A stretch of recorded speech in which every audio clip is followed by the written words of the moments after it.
करिए चुन चुन सतर हमारे मरिए। देग तेग जग में दो चलै, राख आप मोह और न दलै। तुम मम करो सदा प्रित पारा, तुम साहिब मैं दास तिहारा। जान अपना मुझे निवाज, आप करो हमरे सब काज। तुम हो सब राजन के राजा, आपे आप गरीब निवाजा। दास जान कर कृपा करो मोह, हार परा मैं आन द्वार तो है। अपना जान करो प्रित पारा, तुम साहिब मैं किंकर थारा। दास जान दे हाथ उबारो, हमरे सब बैरयन संघरो। प्रथम धरो भगवत को ध्याना, बहुर करो कविता विद नाना। किसन जथा मत चित्र उचारो, चूक होए कब लिहो सुधारो। कब बाच दोहरा जो निज प्रभ मोह सो कहा, सो कहे हो जग माहै। जोत है प्रभ को ध्याए है, अंत सुर्ग को जाहै। दोहरा हर हर जन दोय एक है, बिब विचार कछ नाहे। जल ते उपज तरंग ज्यों, जल ही बिखै समाहै। दोहरा जब आयस प्रभ को पायो, जन्म धरा जग आए। अब मैं कथा संक्षेप ते, सब हूँ कहत सुनाए। कब बाच दोहरा ठाड़ भयो मैं जोर कर, बचन कहा सिर न्याय। पंथ चले तब जगत में, जब तुम करो सहाय। दोहरा जय जय तुमरे ध्यान को, नित उठ ध्याय है संत। अंत लहेंगे मुक्त फल, पावेंगे भगवंत। दोहरा काल पुरख की देह मोह, कोटक विष्ण महेश। कोट इंद्रम ब्रह्मा किते, रावशिष क्रोर जलेश। दोहरा राम कथा जुग जुग अटल, सब कोई भाखत नीत। सुरग बास रघुवर करा, सगरी पुरी समेत। चौपई जो है कथा सुनै अर गावै, दुख पाप तह निकट न आवे। बिसन भगत किए फल होई, आद ब्याद शव सकै न कोई। समत 17 सहस 55, हाड़ बधी प्रथम सुख दावन।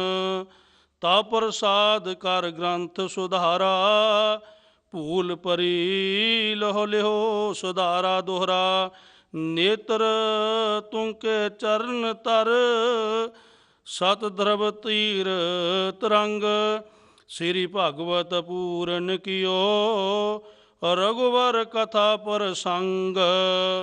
साध असाध जानो नहीं, बाद सुबाद विवाद। ग्रंथ सकल पूर्ण कियो, भागवत कृपा प्रसाद सवया। पाहें गए जब ते तुमरे, तब ते को आँख तरे नहीं आन्यो। राम रहीम पुराण कुरान, अनेक कहें मत एक न मान्यो। सिमरत शास्त्र वेद सवै, बहु भेद कहें हम एक न जान्यो। श्री असपान कृपा तुमरी कर, मैं न कहो सब तोहे बखान्यो। दोहरा सगल द्वार को छाड़ के, कहो तुहारो द्वार। वाहें गए की लाज अस, गोविंद दास तुहार। राम कली महला तीजा आनंद। एक ओंकार सतगुर प्रसाद।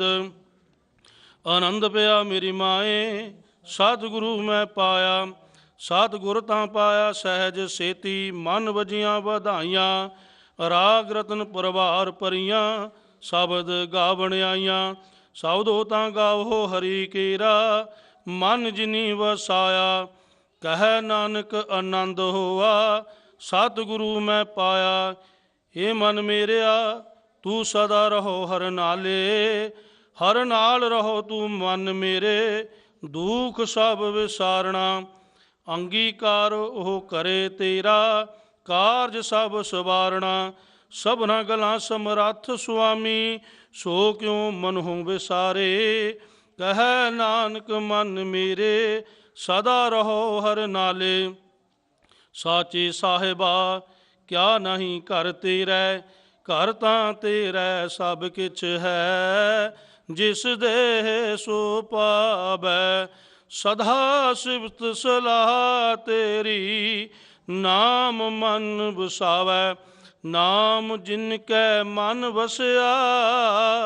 ਵਾਜੇ ਸ਼ਬਦ ਕਨੇਰੇ, ਕਹੈ ਨਾਨਕ ਸੱਚੇ ਸਾਹਿਬ ਕਿਆ ਨਹੀਂ ਕਰ ਤੇਰੇ। ਸਾਚਾ ਨਾਮ ਮੇਰਾ ਆਧਾਰੋ, ਸਾਚ ਨਾਮ ਆਧਾਰ ਮੇਰਾ। ਜਿਨ ਭੁੱਖਾਂ ਸਭ ਗਵਾਈਆਂ, ਕਰ ਸ਼ਾਂਤ ਸੁਖ ਮਨ ਆਏ ਵਸਿਆ। ਜਿਨ ਇੱਛਾ ਸਭ ਪੁਜਾਈਆਂ, ਸਦਾ ਕੁਰਬਾਨ ਕੀਤਾ ਗੁਰੂ ਬਿਟੋ। ਜਿਸ ਦੀਆਂ ਇਹ ਵਡਿਆਈਆਂ, ਕਹੈ ਨਾਨਕ ਸੁਣੋ ਸੰਤੋ, ਸ਼ਬਦ ਧਰੋ ਪਿਆਰੋ। ਸਾਚਾ ਨਾਮ ਮੇਰਾ ਆਧਾਰੋ, ਵਾਜੇ ਪੰਚ ਸ਼ਬਦ ਤਿਤ ਘਰ ਸੁਭਾਗੈ। ਘਰ ਸੁਭਾਗੈ ਸ਼ਬਦ ਬਾਜੇ, ਕਲਾ ਜਿਤ ਘਰ ਧਾਰਿਆ। ਪੰਚ ਦੂਤ ਤੁਧ ਵਸ ਕੀਤੇ, ਕਾਲ ਕੰਟਕ ਮਾਰਿਆ। ਤੁਰ ਕਰਮ ਪਾਇਆ ਤੁਧ ਜਿਨ ਕੋ, ਸੇ ਨਾਮ ਹਰਿ ਕੈ ਲਾਗੇ। ਕਹਿ ਨਾਨਕ ਤੈ ਸੁਖ ਹੋਆ, ਤਿਤ ਘਰ ਅਨਹਦ ਬਾਜੇ। ਆਨੰਦ ਸੁਣੋ ਵਡ ਭਾਗੀ ਹੋ, ਸਗਲ ਮਨੋਰਥ ਪੂਰੇ। ਪਾਰ ਬ੍ਰਹਮ ਪ੍ਰਭ ਪਾਇਆ, ਉਤਰੇ ਸਗਲ ਬਸੂਰੇ। ਦੁਖ ਰੋਗ ਸੰਤਾਪ ਉਤਰੇ, ਸੁਣੀ ਸੱਚੀ ਬਾਣੀ। ਸੰਤ ਸਾਜਨ ਭਏ ਸਰਸੇ, ਪੂਰੇ ਗੁਰ ਤੇ ਜਾਣੀ। ਸੁਣ ਤੇ ਪੁਨੀਤ ਕਹਿਤੇ ਪਵਿੱਤ, ਸਤ ਗੁਰ ਰਹਿਆ ਭਰਪੂਰੇ। ਵਿਣਵੰਤ ਨਾਨਕ ਗੁਰ ਚਰਨ ਲਾਗੇ, ਵਾਜੇ ਅਨਹਦ ਤੂਰੇ। ਮੁਧਾਵਣੀ ਮਹੱਲਾ ਪੰਜਵਾਂ। ਥਾਲ ਵਿੱਚ ਤਿੰਨ ਵਾਸਤੂ ਪਈਓ, ਸਤ ਸੰਤੋਖ ਵਿਚਾਰ। ਅੰਮ੍ਰਿਤ ਨਾਮ ਠਾਕਰ ਕਾ ਪਇਓ, ਜਿਸ ਕਾ ਸਬਸ ਆਧਾਰੋ। ਜੇ ਕੋ ਖਾਵੈ ਜੇ ਕੋ ਪੁੰਚੈ, ਤਿਸ ਕਾ ਹੋਏ ਉਧਾਰੋ। ਇਹ ਹੈ ਵਾਸਤ ਤਜੀ ਨਹਿ ਜਾਈ, ਨਿਤ ਨਿਤ ਰਖਿਓ ਤਾਰੋ। ਤਮ ਸੰਸਾਰ ਚਰਨ ਲਗ ਤਰੀਐ, ਸਭ ਨਾਨਕ ਬ੍ਰਹਮ ਪਸਾਰ। ਸਲੋਕ ਮਹੱਲਾ ਪੰਜਵਾ। ਤੇਰਾ ਕੀਤਾ ਜਾਤੋ ਨਾਹੀ, ਮੈਨੋ ਜੋਗ ਕੀਤੋਈ। ਮੈਂ ਨਿਰਗੁਣ ਆਰੇ ਕੋ ਗੁਣ ਨਾਹੀ, ਆਪੇ ਤਰਸ ਪਿਓ। ਤਰਸ ਪਿਆ ਮਹਿ ਰਾਮਤ ਹੋਈ, ਸਤਿਗੁਰ ਸੱਜਣ ਮੇਲਿਆ। ਨਾਨਕ ਨਾਮ ਮਿਲੇ ਤਾਂ ਜੀਵਾ, ਤਨ ਮਨ ਥੀਵੈ ਹਰਿਆ। ਪੌੜੀ।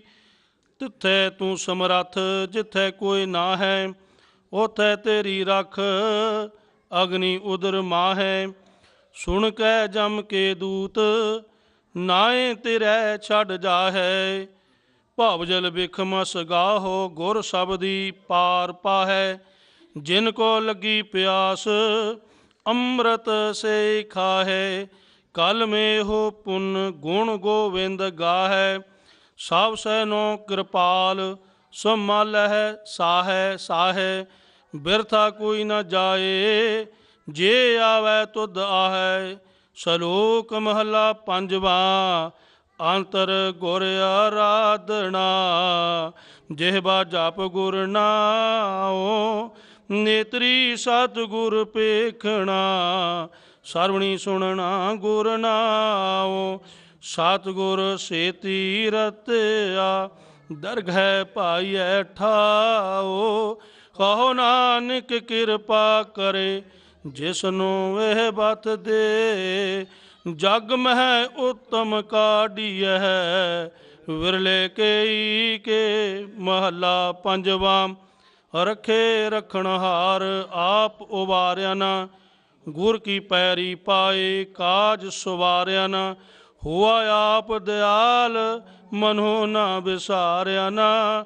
ਸਾਧ ਜਨਾ ਕੈ ਸੰਗ ਭਵ ਜਲ ਤਾਰਿਆ ਨਾ। ਸਾਕਤ ਨਿੰਦਕ ਦੁਸ਼ਟ ਖਿਨ ਮਾਹੇ ਬਿਦਾਰਿਆ ਨਾ। ਤਿਸ ਸਾਹਿਬ ਕੀ ਟੇਕ ਨਾਨਕ ਮਨੈ ਮਾਹਿ। ਜਿਸ ਸਿਮਰਤ ਸੁਖ ਹੋਏ ਸਗਲੇ ਦੁਖ ਜਾਏ। ਤਿਸ ਸਾਹਿਬ ਕੀ ਟੇਕ ਨਾਨਕ ਮਨੈ ਮਾਹੈ। ਜਿਸ ਸਿਮਰਤ ਸੁਖ ਹੋਏ ਸਗਲੇ ਦੁਖ ਜਾਹੇ। ਵਾਹਿਗੁਰੂ ਜੀ ਕਾ ਖਾਲਸਾ ਵਾਹਿਗੁਰੂ ਜੀ ਕੀ ਫਤਿਹ।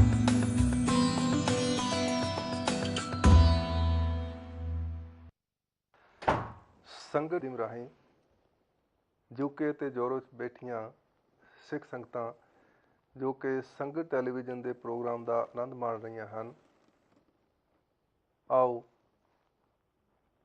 ਗੁਰੂ ਨਾਨਕ ਮਲਟੀਵਰਸਿਟੀ ਸੁਕਰ ਟਰਸਟ ਵੱਲੋਂ ਆਪ ਜੀ ਨੂੰ ਜੀ ਆਇਆਂ ਆਖਦੇ ਹਾਂ। ਆਓ ਪ੍ਰੋਗਰਾਮ ਸ਼ੁਰੂ ਕਰਨ ਤੋਂ ਪਹਿਲਾਂ ਗੁਰਫਤਿਹ ਪ੍ਰਵਾਨ ਕਰੋ ਜੀ। ਵਾਹਿਗੁਰੂ ਜੀ ਕਾ ਖਾਲਸਾ ਵਾਹਿਗੁਰੂ ਜੀ ਕੀ ਫਤਿਹ। ਹਰ ਹਫ਼ਤੇ ਦੀ ਤਰ੍ਹਾਂ ਅੱਜ ਅਸੀਂ ਆਪ ਜੀ ਦੀ ਸੇਵਾ ਵਿੱਚ ਹਾਜ਼ਰ ਹੋਏ ਹਾਂ। ਮੇਰੇ ਨਾਲ ਸਾਡੇ ਸਤਿਕਾਰਯੋਗ ਭਾਈ ਸਾਹਿਬ ਭਾਈ ਚਰਨਜੀਤ ਸਿੰਘ ਸਾਡੇ ਨਾਲ ਅੱਜ ਸ਼ਾਮਲ ਹੋਣਗੇ। ਅਸੀਂ ਉਹਨਾਂ ਕੋਲ ਕੁਝ ਸਿੱਖੀ ਦੇ ਪ੍ਰਚਾਰ ਦੇ ਰਾਹੀਂ ਕੁਝ ਜਾਣਕਾਰੀ ਲੈਣੀ ਹੈ।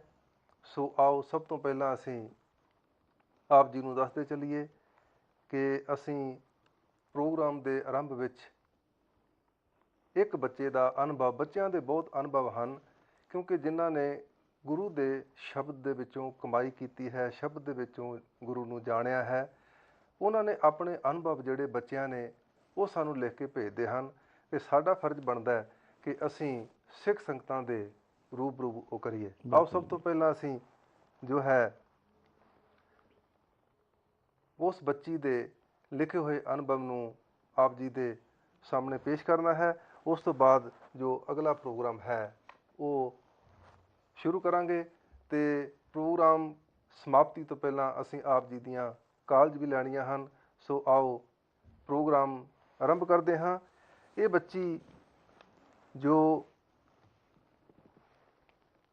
ਮੋਗਾ ਸ਼ਹਿਰ ਦੀ ਰਹਿਣ ਵਾਲੀ ਹੈ, ਹਰਪ੍ਰੀਤ ਕੌਰ, ਉਹ ਬੱਚੀ ਆਪਣਾ ਅਨੁਭਵ ਜਿਹੜਾ ਹੈ ਇਸ ਤਰ੍ਹਾਂ ਬਿਆਨ ਕਰਦੀ ਹੈ। ਉਹ ਕਹਿੰਦੀ ਕਿ ਜਦੋਂ ਸਾਡੇ ਸਕੂਲ ਵਿੱਚ ਸੁਕਰਤ ਵਾਲੇ ਆਏ, ਸਹਿਜ ਪਾਠ ਬਾਰੇ ਦੱਸਿਆ ਅਤੇ ਮੈਂ ਉਦੋਂ +1 ਕਲਾਸ ਵਿੱਚ ਪੜ੍ਹਦੀ ਸੀ ਅਤੇ ਮੇਰੀ ਛੋਟੀ ਭੈਣ ਉਹ 8th ਕਲਾਸ ਵਿੱਚ ਪੜ੍ਹਦੀ ਸੀ। ਉਸਨੇ ਸਹਿਜ ਪਾਠ ਆਰੰਭ ਕੀਤਾ ਅਤੇ ਮੈਨੂੰ ਕਹਿੰਦੀ, ਦੀਦੀ ਤੁਸੀਂ ਵੀ ਪਾਠ ਸ਼ੁਰੂ ਕਰੋ। ਮੈਂ ਉਸਨੂੰ ਜਵਾਬ ਦੇ ਦਿੱਤਾ ਕਿਉਂਕਿ ਇਸ ਤਰ੍ਹਾਂ ਹੁੰਦਾ ਹੈ ਕਿ ਜਦ ਤੱਕ ਗੁਰੂ ਦੀ ਮਿਹਰ ਨਾ ਹੋਵੇ, ਗੁਰੂ ਦੀ ਬਖਸ਼ਿਸ਼ ਨਾ ਹੋਵੇ ਅਤੇ ਉਦੋਂ ਤੱਕ ਅਸੀਂ ਟਾਲ ਮਟੋਲ ਕਰਦੇ ਹਾਂ, ਪਰ ਜਦੋਂ ਗੁਰੂ ਦਾ ਬਖਸ਼ਿਸ਼ ਦਾ ਮੀਂਹ ਪੈਂਦਾ ਹੈ ਫਿਰ ਉਦੋਂ ਜਿਹੜੀ ਹੈ ਉਹ ਅਵਸਥਾ ਜਿਹੜੀ ਹੈ ਬਣ ਆਉਂਦੀ ਹੈ। ਸੋ ਉਹ ਕਹਿਣ ਲੱਗੀ ਕਿ ਮੈਂ ਕਦੀ ਪਾਠ ਨਹੀਂ ਸੀ ਕੀਤਾ, ਮੇਰੇ ਨਾਨਾ ਜੀ ਨੇ ਆਉਣਾ ਅਤੇ ਮੈਨੂੰ ਬੋਲਣਾ ਕਿ ਬੇਟਾ ਤੁਸੀਂ ਵੀ ਪਾਠ ਸ਼ੁਰੂ ਕਰੋ। ਮੈਂ ਹਰ ਵਾਰ ਜਵਾਬ ਦੇ ਦੇਣਾ। ਜਦੋਂ ਮੈਂ +2 ਕਲਾਸ ਦੇ ਪੇਪਰ ਦਿੱਤੇ ਅਤੇ ਮੇਰੇ ਮਨ ਵਿੱਚ ਖਿਆਲ ਆਇਆ ਮੈਂ ਅੱਗੇ ਪੜ੍ਹਨਾ ਕਿਉਂਕਿ ਸਾਡੇ ਘਰ ਦੀ ਗਰੀਬੀ ਬਹੁਤ ਜ਼ਿਆਦਾ ਸੀ, ਮੈਂ ਅੱਗੇ ਪੜ੍ਹ ਨਹੀਂ ਸੀ ਸਕਦੀ। ਮੈਂ ਸੋਚਿਆ ਕਿਉਂ ਨਾ ਮੈਂ ਪਾਠ ਸ਼ੁਰੂ ਕਰਾਂ, ਤੇ ਮੈਂ 15 ਅਪ੍ਰੈਲ 2000 ਵਿੱਚ ਵਿਸਾਖੀ ਵਾਲੇ ਦਿਨ ਪਾਠ ਸ਼ੁਰੂ ਕੀਤਾ। ਉਹਦਾ ਕਾਰਨ ਸੀ, ਉਹ ਕਹਿੰਦੀ ਲਿਖਦੀ ਹੈ ਕਿ ਹੋ ਸਕਦਾ ਹੈ ਕਿ ਰੱਬ ਮੇਰੀ ਸਹਾਇਤਾ ਕਰੇਗਾ, ਰੱਬ ਪਰਮਾਤਮਾ ਮੇਰੀ ਮਦਦ ਕਰੇਗਾ। ਘਰ ਦੇ ਬਹੁਤ ਖੁਸ਼ ਹੋਏ ਅਤੇ ਮੈਨੂੰ ਵੀ ਸਹਿਜ ਪਾਠ, ਗੁਰੂ ਦਾ ਸਹਿਜ ਪਾਠ ਕਰਕੇ ਬੜੀ ਖੁਸ਼ੀ ਮਿਲੀ। ਮੈਂ ਇੱਕ ਦਿਨ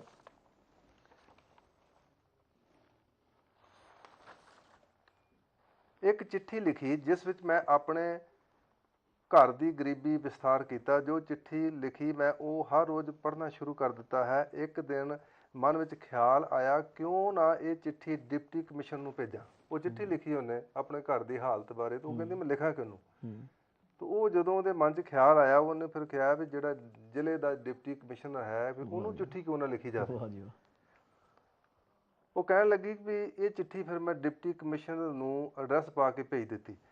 ਫਿਰ ਮੈਂ ਉਹ ਜਿਸ ਵਿੱਚ ਮੈਂ ਆਪਣਾ ਫ਼ੋਨ ਨੰਬਰ ਲਿਖਿਆ ਸੀ, ਉਹ ਡਿਪਟੀ ਕਮਿਸ਼ਨਰ ਮੋਗਾ ਵੱਲੋਂ ਫ਼ੋਨ ਆਇਆ ਕੁਛ ਦਿਨ ਬਾਅਦ, ਅਤੇ ਉਹ ਜਵਾਬ ਸੀ ਕਿ ਮੈਨੂੰ ਆ ਕੇ ਮਿਲੋ। ਡਿਪਟੀ ਕਮਿਸ਼ਨ ਵੱਲੋਂ ਉਹ ਜਿਹੜਾ ਸੀ ਉਹਦਾ ਜਵਾਬ ਮਿਲਿਆ, ਅਤੇ ਮੈਨੂੰ ਡਿਪਟੀ ਕਮਿਸ਼ਨ ਮੋਗਾ ਨੇ ਪੜ੍ਹਾਈ ਪ੍ਰਤੀ ਖਰਚਾ ਦੇਣ ਸੰਬੰਧੀ ਹਾਂ ਕਰ ਦਿੱਤੀ। ਮੈਂ ਬਹੁਤ ਖੁਸ਼ ਹੋਈ। ਉਸ ਦਿਨ ਤੋਂ ਮੇਰੀਆਂ ਅੱਖਾਂ ਖੁੱਲ੍ਹ ਗਈਆਂ ਕਿ 2 ਮਹੀਨੇ ਵਿੱਚ ਪਰਮਾਤਮਾ ਨੇ ਮੇਰੀ ਇੰਨੀ ਮਦਦ ਕੀਤੀ ਹੈ। ਜੇ ਮੈਂ ਹਰ ਰੋਜ਼ ਪਾਠ ਕਰਿਆ ਕਰਾਂ। ਅਤੇ ਫਿਰ ਮੈਨੂੰ ਕਹਿਣ ਲੱਗੀ, ਇਹ ਜਦੋਂ ਮੇਰੇ 'ਤੇ ਬਖਸ਼ਿਸ਼ ਹੋਈ ਅਤੇ ਕਹਿੰਦੀ ਫਿਰ ਸਰਕਾਰੀ ਜਿਹੜਾ ਕਾਲਜ ਸੀ ਨਾ ਫਰੀਦਕੋਟ ਵਿੱਚ, ਕਹਿਣ ਲੱਗੀ ਉੱਥੇ ਮੈਨੂੰ ਸੀਟ ਮਿਲ ਗਈ। ਇਹ ਸਾਰਾ ਕੁਝ ਸਹਿਜ ਪਾਠ ਕਰਕੇ, ਗੁਰਬਾਣੀ ਪੜ੍ਹਨ ਕਰਕੇ ਅਤੇ ਗੁਰਬਾਣੀ ਨੂੰ ਸਮਝਣ ਕਰਕੇ ਮਨ 'ਚ ਨਿਸ਼ਚਾ ਉੱਠਿਆ ਕਿ ਕਿਉਂ ਨਾ ਮੈਂ ਗੁਰੂ ਦੇ ਨਾਲ ਜੁੜਾਂ। ਅਤੇ ਜਦੋਂ ਗੁਰੂ ਨਾਲ ਜੁੜੀ ਫਿਰ ਆਹ ਜਿਹੜਾ ਸੀ ਭਾਣਾ ਵਾਪਰਿਆ, ਕਿਉਂਕਿ ਸਤਿਗੁਰ ਨੇ ਕਿਸੇ ਨਾ ਕਿਸੇ ਹਿਰਦੇ ਵਿੱਚ ਵਰਤ ਕੇ ਇਹ ਸੇਵਾ ਜਿਹੜੀ ਹੈ ਇਹ ਲੈ ਲੈਣੀ ਹੈ। ਸੋ ਉਹ ਕਹਿਣ ਲੱਗੀ ਹੁਣ ਮੈਂ BCom 3rd ਈਅਰ ਕਰ ਰਹੀ ਹਾਂ। ਮੈਨੂੰ ਪ੍ਰਮਾਤਮਾ 'ਤੇ ਪੂਰਾ ਭਰੋਸਾ ਹੈ, ਮੇਰੀ ਜ਼ਿੰਦਗੀ ਵਿੱਚ ਹਮੇਸ਼ਾ ਮੇਰੀ ਸਹਾਇਤਾ ਕਰੇਗਾ। ਇਹ ਮੇਰਾ ਸਭ ਤੋਂ ਵੱਡਾ ਅਨੁਭਵ ਅਤੇ ਸਹਿਜ ਪਾਠ ਕਰਨ ਨਾਲ ਸਭ ਕੁਝ ਪ੍ਰਾਪਤ ਹੁੰਦਾ। ਉਹ ਅੱਗੇ ਫਿਰ ਉਹਨੇ ਇੱਕ ਸਿੱਖਿਆ ਦਿੱਤੀ ਹੈ। ਉਹ ਕਹਿਣ ਲੱਗੀ ਵੀ ਸਹਿਜ ਪਾਠ ਕਰਨ ਦਾ ਮਤਲਬ ਹੈ ਗੁਰੂ ਨਾਲ ਗੱਲਾਂ ਕਰਨੀਆਂ। ਅਤੇ ਅਸੀਂ, ਉਹ ਕਹਿਣ ਲੱਗੀ ਵੀ ਜੇ ਦੁਨਿਆਵੀ ਚੀਜ਼ਾਂ ਅਸੀਂ ਮੰਗਦੇ ਹਾਂ, ਉਹ ਪਰਮਾਤਮਾ ਸਹਿਜ ਪਾਠ ਕਰਨਾ ਪਤਾ ਨਹੀਂ ਕਿਹੜੀਆਂ ਕਿਹੜੀਆਂ ਬਖਸ਼ਿਸ਼ਾਂ ਉਹ ਕਰ ਦਿੰਦਾ। ਅਖੀਰ ਦੇ ਵਿੱਚ ਉਹ ਫਤਿਹ ਬੁਲਾਉਂਦੀ ਹੈ ਅਤੇ ਆਪਣਾ ਨਾਮ Harpreet Kaur, BCom 3rd year. ਇਹ ਭਾਈ ਸਾਹਿਬ, ਇਹ ਅਸੀਂ ਜਿਹੜੇ ਬੱਚਿਆਂ ਦੇ ਅਨੁਭਵ ਹੁੰਦੇ ਹਨ ਉਹ ਸੰਗਤਾਂ ਨੂੰ ਅਸੀਂ ਦੱਸਦੇ ਹਾਂ, ਕਿਉਂਕਿ ਜੋ ਸੰਗਤਾਂ ਇਸ ਪ੍ਰੋਜੈਕਟ ਦੇ ਵਿੱਚ ਐਜੂਕੇਟ ਪੰਜਾਬ ਪ੍ਰੋਜੈਕਟ ਦੇ ਵਿੱਚ ਹਿੱਸਾ ਪਾ ਰਹੇ ਹਨ, ਆਪਣਾ ਦਸਵੰਧ ਕੱਢ ਕੇ ਬੱਚਿਆਂ ਦੀ ਪੜ੍ਹਾਈ ਦਾ ਖਰਚਾ ਦੇ ਰਹੇ ਹਨ, ਉਹ ਇਹਦਾ ਨਤੀਜਾ ਹੈ। ਬਿਲਕੁਲ ਇਹ ਗੁਰੂ ਦੀ ਬਖਸ਼ਿਸ਼ ਹੈ। ਅਤੇ ਸਤਿਗੁਰੂ ਬਖਸ਼ਿਸ਼ ਕਰੇ।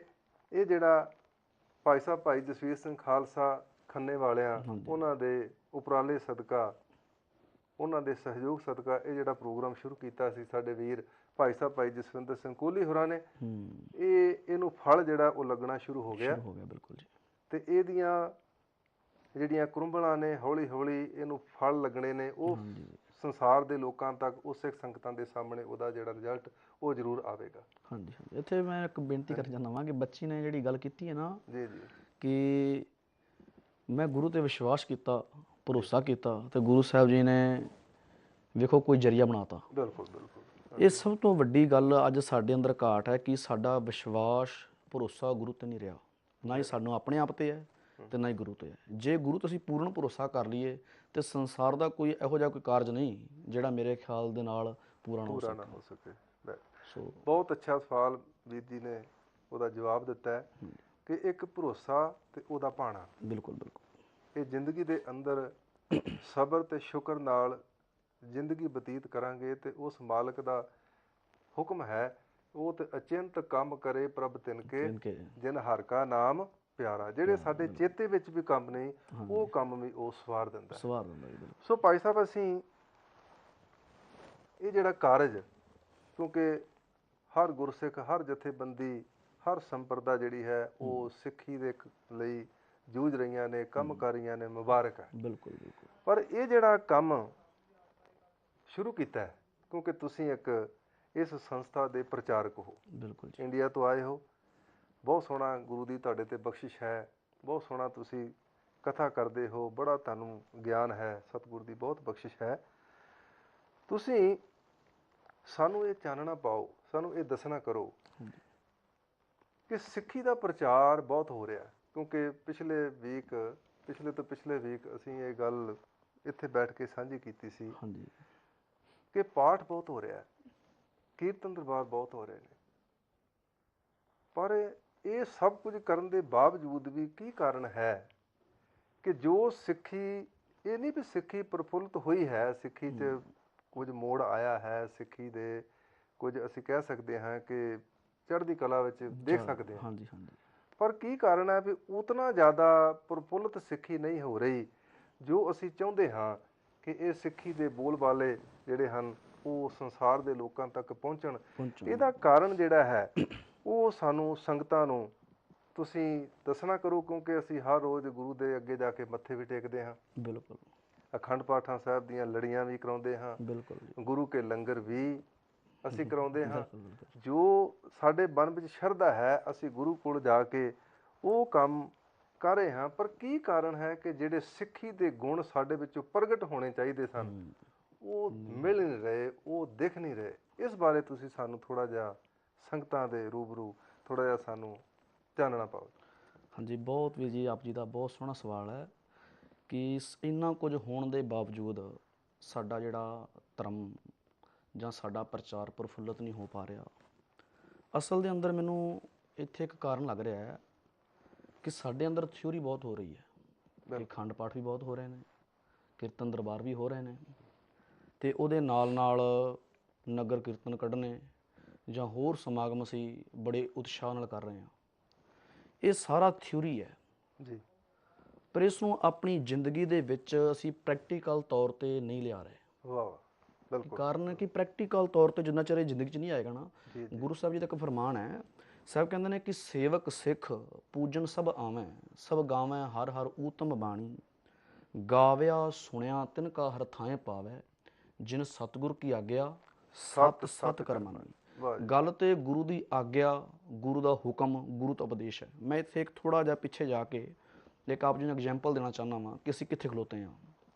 ਪੁਰਾਤਨ ਸਮੇਂ ਦੇ ਅੰਦਰ ਹਿੰਦੁਸਤਾਨ ਦੇ ਵਿੱਚ ਅੱਜ ਵੀ ਉੱਥੇ ਮਿਥਿਆ ਗਿਆ, ਇਹ ਵਿਪਰ ਵੱਲੋਂ ਇਹ ਪ੍ਰਚਾਰ ਕੀਤਾ ਗਿਆ ਵੀ ਜੇ ਤੁਸੀਂ ਤੀਰਥਾਂ 'ਤੇ ਇਸ਼ਨਾਨ ਕਰੋ, ਪੁੰਨ ਦਾਨ ਕਰੋ ਅਤੇ ਜਗ ਕਰਾਵੋ, ਹਵਨ ਕਰਾਵੋ, ਅਤੇ ਤੁਹਾਡੇ ਕੀਤੇ ਹੋਏ ਸਾਰੇ ਕਰਮ ਨਾਸ਼ ਹੋ ਜਾਣਗੇ।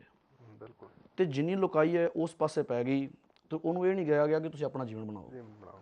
ਸੋ ਸਾਰੀ ਲੁਕਾਈ ਨੇ ਕੀ ਕੀਤਾ ਕਿ ਤੀਰਥਾਂ 'ਤੇ ਇਸ਼ਨਾਨ ਕਰਨਾ ਸ਼ੁਰੂ ਕਰ ਦਿੱਤਾ। ਉਹ ਸਾਰਾ ਸਾਲ ਜੋ ਮਰਜ਼ੀ ਕਰਮ ਕਰਦੇ ਸਨ, ਭਾਵੇਂ ਮੰਦੇ ਚੰਗੇ, ਪਰ ਤੀਰਥਾਂ 'ਤੇ ਇਸ਼ਨਾਨ ਕਰਕੇ ਜਾਂ ਪੁੰਨ ਦਾਨ ਕਰਕੇ ਜਾਂ ਜਗ ਕਰਾ ਕੇ, ਹਵਨ ਕਰਾ ਕੇ ਇਹ ਗੱਲ ਸਮਝ ਲੈਣੀ ਉਹਨਾਂ ਨੇ ਵੀ ਸ਼ਾਇਦ ਸਾਡੇ ਕਰਮ ਸਾਰੇ ਨਾਸ਼ ਹੋ ਗਏ, ਪੁਰਾਣੇ ਖਤਮ ਨਾਸ਼ ਹੋ ਗਏ ਨੇ ਅਤੇ ਅਸੀਂ ਸ਼ਾਇਦ ਹੁਣ ਸਵਰਗਾਂ ਦੇ ਭਾਗੀ ਹੋ ਜਾਵਾਂਗੇ। ਹੁਣ ਉਹ ਤੇ ਉਹਨੂੰ ਸਮਝਾਉਣ ਵਾਸਤੇ ਗੁਰੂ ਸਾਹਿਬ ਜੀ ਨੇ ਬੜੀਆਂ ਉਦਾਹਰਨ ਦਿੱਤੀਆਂ ਕਿ ਜਲ ਕੇ ਮੱਜਨ ਜੇ ਗਤ ਹੋਵੇ, ਨਿਤ ਨਿਤ ਮੈਂਡ ਘੁਨਾਵੈ। ਵਾਹ ਵਾਹ। ਗੁਰੂ ਸਾਹਿਬ ਜੀ ਨੇ ਇੱਥੋਂ ਤੱਕ ਕਿਹਾ ਕਿ ਅਸ ਦਾਨ ਗਜ ਦਾਨ ਸਹਿਜਾ ਨਾਰੀ ਭੂਮ ਦਾਨ, ਐਸੋ ਦਾਨ ਨਿਤ ਨਿਤ ਕੀਜੈ, ਰਾਮ ਨਾਮ ਸਰ ਤਉ ਨ ਪੂਜੈ। ਫਿਰ ਉਸ ਤੋਂ ਬਾਅਦ ਗੁਰੂ ਸਾਹਿਬ ਜੀ ਨੇ ਇੱਥੋਂ ਤੱਕ ਵੀ ਸਮਝਾਇਆ ਕਿ ਕੱਪੜ ਰੂਪ ਸੁਹਾਵਣਾ, ਛੜ ਦੁਨੀਆ ਅੰਦਰ ਜਾਵਣਾ, ਮੰਦਾ ਚੰਗਾ ਆਪਣਾ ਆਪੇ ਹੀ ਕੀਤਾ ਪਾਵਣਾ, ਹੁਕਮ ਕੀਏ ਮਨ ਭਾਵਦੇ, ਰਾਹ ਭੀੜੇ ਅੱਗੇ ਜਾਵਣਾ, ਨੰਗਾ ਦੋਜ ਚਾਲਿਆ ਤਾਂ ਦਿਸੈ ਖਰਾ ਡਰਾਵਣਾ। ਹੁਣ ਗੁਰੂ ਸਾਹਿਬ ਜੀ ਨੇ ਇਹ ਸਾਨੂੰ ਸਮਝਾ ਦਿੱਤਾ ਵੀ ਇਹ ਕਰਮ ਵਿਅਰਥ ਨੇ। ਬਿਲਕੁਲ ਜੀ। ਪਰ ਅੱਜ ਅਸੀਂ ਕਿੱਥੇ ਖਲੋਤੇ ਹਾਂ? ਅੱਜ ਅਸੀਂ ਵੀ ਅਖੰਡ ਪਾਠ ਕਰਾ ਰਹੇ ਹਾਂ, ਲੰਗਰ ਕਰਾ ਰਹੇ ਹਾਂ, ਵੱਡੇ ਵੱਡੇ ਸਮਾਗਮ ਹੋ ਰਹੇ ਨੇ, ਪਰ ਇਹ ਸਭ ਕੁਝ ਕਰਨ ਦੇ ਬਾਵਜੂਦ ਸਾਡੇ ਜੀਵਨ ਵਿੱਚ ਕੋਈ ਫਰਕ ਨਹੀਂ ਹੈਗਾ। ਜੇ ਅਸੀਂ ਦੁਕਾਨ 'ਤੇ ਜਾ ਰਹੇ ਹਾਂ ਤਾਂ ਝੂਠ ਬੋਲ ਰਹੇ ਹਾਂ, ਠੱਗੀਆਂ ਮਾਰਦੇ ਹਾਂ, ਕਿ ਇਹ ਕੋਈ ਚੰਗਾ ਸਾਡੇ ਅੰਦਰ ਕਿਰਦਾਰ ਨਹੀਂ ਹੈਗਾ, ਸਾਡਾ ਕਰੈਕਟਰ ਵੀ ਉਵੇਂ ਦਾ ਨਹੀਂ ਹੈਗਾ ਜਿੱਥੇ ਤੱਕ ਗੁਰੂ ਸਾਹਿਬ ਜੀ ਨੇ ਸਾਨੂੰ ਪਹੁੰਚਾਉਣ ਦੀ ਕੋਸ਼ਿਸ਼ ਕੀਤੀ ਸੀ। ਅਸੀਂ ਉੱਥੇ ਤੱਕ ਨਹੀਂ ਪਹੁੰਚ ਪਏ। ਅਸੀਂ ਉਸ ਥਾਂ 'ਤੇ ਹੀ ਉਸੇ ਕਰਮ ਨੂੰ ਹੀ ਦੁਹਰਾ ਰਹੇ ਹਾਂ ਜੋ ਹਿੰਦੂ ਧਰਮ ਵਿੱਚ ਹੋ ਰਿਹਾ ਸੀ, ਉਹ ਸਾਡੇ ਵਿੱਚ ਹੋ ਰਿਹਾ ਹੈ।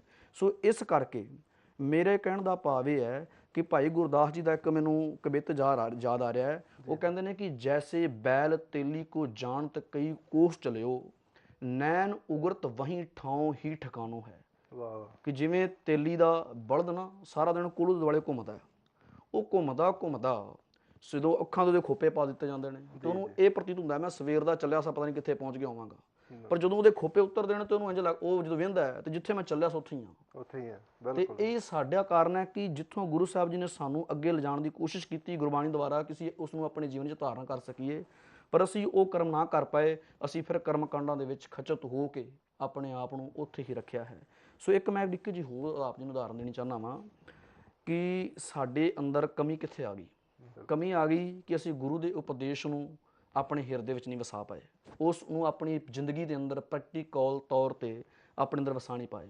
ਜਿਵੇਂ ਇੱਕ ਡਾਕਟਰ ਦੇ ਕੋਲ ਕੋਈ ਮਰੀਜ਼ ਦਵਾਈ ਲੈਣ ਜਾਵੇ, ਡਾਕਟਰ ਵਧੀਆ ਹੈ ਜੀ, ਕੋਈ ਵੱਡੀ ਬਿਮਾਰੀ ਲੱਗ ਗਈ ਤੇ ਪਤਾ ਦੱਸਿਆ ਵੀ ਕਿਸੇ ਤੁਸੀਂ ਫਲਾਣੇ ਡਾਕਟਰ ਕੋਲ ਜਾਓ, ਇਸ ਗੱਲ ਦਾ ਉਹ ਸਪੈਸ਼ਲਿਸਟ ਹੈ ਤੇ ਉਹ ਤੁਹਾਨੂੰ ਜਿਹੜੀ ਦਵਾਈ ਦੇਵੇਗਾ ਉਹਦੇ ਨਾਲ ਤੁਸੀਂ ਠੀਕ ਹੋ ਜਾਓਗੇ। ਇਨਸਾਨ ਬੰਦਾ ਜਾਂਦਾ ਉੱਥੇ, ਹੁਣ ਗਿਆ ਜਾ ਕੇ ਡਾਕਟਰ ਦੇ ਕੋਲ ਆਪਣੀ ਸਾਰੀ ਬਿਮਾਰੀ ਦੱਸੀ ਵੀ ਮੈਂ ਇਸ ਤਰੀਕੇ ਮੈਨੂੰ ਰੋਗ ਲੱਗੇ ਹੋਏ ਨੇ। ਡਾਕਟਰ ਨੇ ਉਸ ਨੂੰ ਦਵਾਈ ਦਿੱਤੀ ਲਿਖ ਕੇ, ਉਹਨੂੰ ਦੱਸ ਦਿੱਤਾ ਵੀ ਆਹ ਤੂੰ ਪਰਹੇਜ਼ ਖਾਣੇ ਨੇ ਮਿੱਤਰਾ, ਵੀ ਆਹ ਸਵੇਰੇ ਦਵਾਈ ਜਿਹੜੀ ਹੈ ਰੋਟੀ ਖਾਣ ਤੋਂ ਪਹਿਲਾਂ ਖਾਣੀ ਹੈ, ਟਾਈਮ ਨਾਲ ਖਾਣੀ ਹੈ, ਹਾਂ ਆਹ ਰੋਟੀ ਖਾਣ ਤੋਂ ਬਾਅਦ ਖਾਣੀ ਹੈ, ਦੁਪਹਿਰੇ ਖਾਣੀ ਹੈ, ਨਾਲ ਆਹ ਪਰਹੇਜ਼ ਨੇ।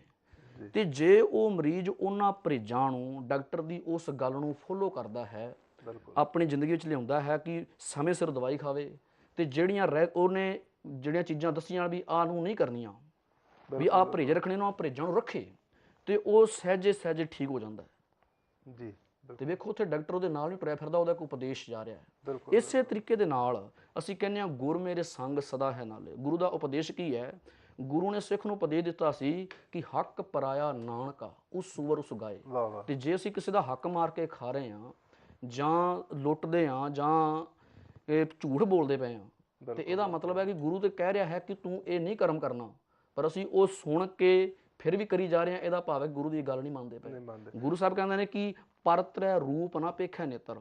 ਤੇ ਜੇ ਉਹ ਕਰਮ ਸਾਡੀ ਜ਼ਿੰਦਗੀ ਅੰਦਰ ਲਗਾਤਾਰ ਚੱਲਦਾ ਪਿਆ ਤੇ ਰੋਜ਼ ਸੁਖਮਨੀ ਸਾਹਿਬ ਦਾ ਪਾਠ ਕਰ ਲਈਏ, ਪੜ੍ਹ ਲਈਏ, ਬਾਣੀ ਪੜ੍ਹੀ ਜਾਈਏ, ਜੇ ਉਹ ਕਰਮ ਮਾੜੇ ਕਰ ਰਹੇ ਹਾਂ ਗੁਰੂ ਦੇ ਉਲਟ, ਤੇ ਗੁਰੂ ਦਾ ਇੱਕ ਵੀ ਹੁਕਮ ਨਹੀਂ ਮੰਨਿਆ ਜਾ ਰਿਹਾ, ਤੇ ਇਹਦਾ ਭਾਵ ਹੈ ਕਿ ਅਸੀਂ ਫਿਰ ਅੱਗੇ ਨਹੀਂ ਵੱਧ ਸਕਦੇ। ਬਿਲਕੁਲ ਭਾਈ ਸਾਹਿਬ ਹੋਰਾਂ ਨੇ ਬੜਾ ਵਧੀਆ ਇਸ਼ਾਰਾ ਸਾਡੇ ਲਈ ਦਿੱਤਾ ਹੈ ਕਿ ਇਹਦਾ ਆਧਾਰ, ਇਹਦਾ ਬੇਸ ਗੁਰਬਾਣੀ ਹੈ, ਸ਼ਬਦ ਹੈ। ਹਰ ਗੱਲ ਤੇ ਜੇ ਬੰਦੇ ਨੇ ਆਪਣੀ ਜ਼ਿੰਦਗੀ 'ਚ ਆਤਮਿਕ ਸੁੱਖ ਲੈਣਾ, ਹਾਂਜੀ ਹਾਂਜੀ, ਤੇ ਉਹਦਾ ਆਧਾਰ ਗੁਰੂ ਨੂੰ ਮੰਨ ਕੇ ਚੱਲੇਗਾ ਤੇ ਜੀਵਨ ਦੇ ਅੰਦਰ ਖੇੜਾ। ਜਿਵੇਂ ਗੁਰੂ ਸਾਹਿਬ ਜੀ ਆਪਣੀ ਬਾਣੀ 'ਚ ਪ੍ਰਮਾਣ ਕਰਦੇ ਨੇ, ਕਹਿਣ ਲੱਗੇ ਹਰ ਹਰ ਕਰੇ ਨਿਤ ਕਪਟ ਕਮਾਵੇ।